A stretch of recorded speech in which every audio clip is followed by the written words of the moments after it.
If God is not bound by logic, then the concept of God becomes impossible to discuss. Whether a concept is coherent or not relies on logic. Truly, we rely on logic as a foundation for discussions.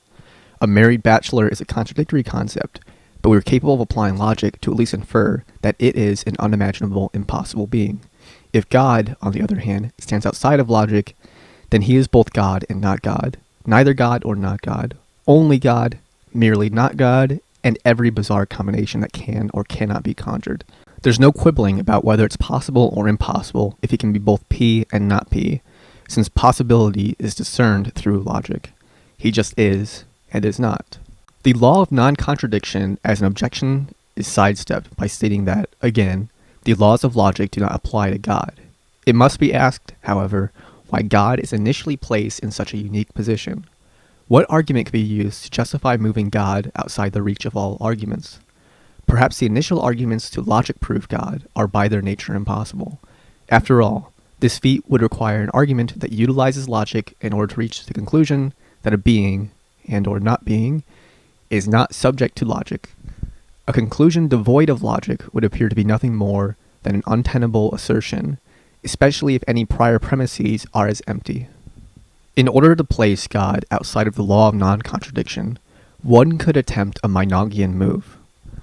Meinong's attempt at reconciling the law of non-contradiction with his ontology involved, quote, denying that beingless objects obey the law of non-contradiction.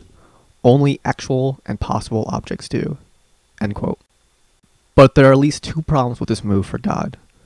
First, it is directed at beingless objects, and God being, well, a being, makes him exempt from this argument. Second, we cannot restrict the laws of logic to, quote, only actual and possible objects, end quote, since it is through the application of these laws that we reveal what is possible and impossible. Once we've established that a square circle is impossible, it is not free to break off from the laws of logic, pass go, and collect $200. Perhaps most troubling about God being outside of logic is that it prevents any definitions. Without the law of identity, what properties could be attributed to God? God could not be clearly delineated. This would entail that one could not ascribe omniscience, omnipotence, or omnibenevolence to God, at which point we must ask, what are we talking about then?